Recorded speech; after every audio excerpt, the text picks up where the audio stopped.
Chapter 2. They survived. Page 52. Vocabulary practice. A. Listen to the article and match the picture with each accident.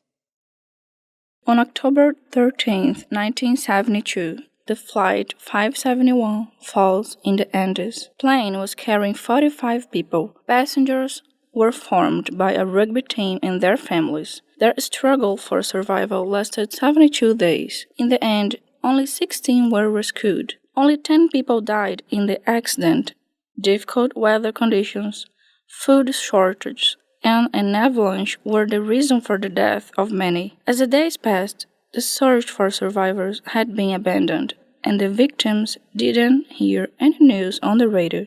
Throughout the day, the need to stay alive forced them to eat the dead, which were preserved in ice. Nando Parado and Roberto Canessa, two of the survivors, were left in an epic battle in order to find help for them and all the other survivors. After 2 days of hiking in the mountains, covered with ice, they finally found a property where they asked for help and were rescued.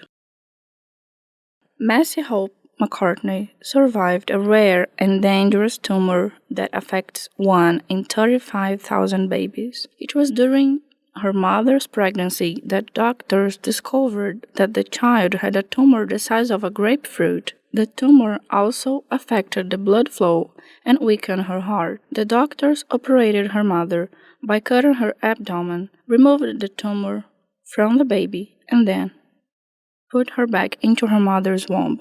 There were no complications until the mother gave birth.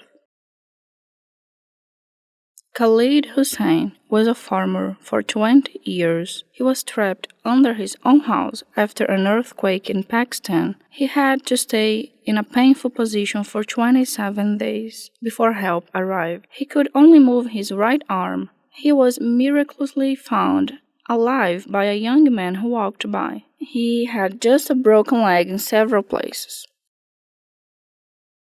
Julian Kopek, daughter of a biologist, was the only survivor among the 93 passengers on Flight 508 Lanza. Her plane was shot down when lightning struck its wing. When she woke up, she was still attached to her seat in the middle of the Amazon. All the other people on the plane died.